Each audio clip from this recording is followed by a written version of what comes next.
ಮಂತ್ಲಿಗೆ ಒಂದು ಎಷ್ಟು ಅರ್ನ್ ಮಾಡ್ತಿದ್ದೀರಾ ಬ್ರೋ ನೀವು?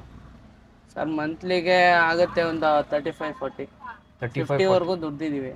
110 120 ಈ ಥರ ಎಲ್ಲ ಹೋಗ್ತೀವಲ್ಲ, ಸ್ಪೀಡ್ ಲಿಮಿಟ್ ತಗ್ಸ್ಬಿಡ್ತೀವಿ ಬ್ರೋ. ಸೊ 110 120ರಲ್ಲಿ ಮ್ಯಾಕ್ಸಿಮಮ್ ಹೋಗ್ಬೋದು. ಮ್ಯಾಕ್ಸಿಮಮ್ 140 ವರೆಗೂ ಹೋಗಿದೆ ಬ್ರೋ ಈ ಗಾಡಿ. 140 20ಗೆ ಆಂಬುಲೆನ್ಸ್ ಡ್ರೈವರ್. ಹೌದು ಬ್ರೋ. ಯಾವ ಗಾಡಿ ಬ್ರೋ ಇದು? ಇದು ಈಕೋ ಬ್ರೋ. ಈಕೋ. ಇದರಲ್ಲಿ BLS ಅಂತ ಬರೀ ಮಾಮೂಲಿ ಆಕ್ಸಿಜನ್ ಕೇಸು ಹ್ಮ್. ಮತ್ತೆ ಮಾಮೂಲಿ ಪೇಷಂಟ್ ನಾರ್ಮಲ್ ಆಗಿರ್ತಾರಲ್ಲ, ಆ ಪೇಷಂಟ್ ಹೊಡಿಬೋದು ಬ್ರೋ.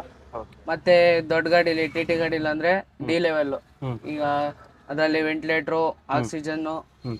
ಮತ್ತೆ ಮಾನಿಟರ್ ಎಲ್ಲ ಬರುತ್ತೆ. ಅಂದ್ರೆ ಈ ICU ಸೆಟಪ್ ಟೈಪು. ಹ್ಮ್ ಹ್ಮ್ ಈಗ ಇದು ತಗೊಂಡಾದ್ಮೇಲೆ ಹ್ಮ್ ಸ್ಟ್ರೆಚರ್ ಹಾಕ್ಸ್ತೀವಿ. ಹ್ಮ್. ಅದೇ ಹಿಂದ್ಗಡೆ ಸೀಟ್ ಎಲ್ಲ ತೆಗ್ದ್ಬಿಟ್ಟು ಹ್ಮ್ ಆಮೇಲೆ ಸ್ಟ್ರೆಚರು ಮತ್ತೆ ಅಟೆಂಡರ್ ಸೀಟು, ಹ್ಮ್ ಹ್ಮ್ ನೆಕ್ಸ್ಟ್ ಮೇಲ್ಗಡೆ ಟಾಪ್ ಲೈಟ್ ಬರುತ್ತೆ, ಓಕೆ. ಅದೊಂದು ಹಾಕ್ಸ್ತೀವಿ. ಮೈಕ್ ಇಂದು ಬ್ರೋ ಮೇಲ್ಗಡೆ ಬರುತ್ತಲ್ಲ ಟಾಪ್ ಲೈಟ್ ಇಂದು, ಅದ್ರದ್ದು ಸೈರನ್ ಅದು.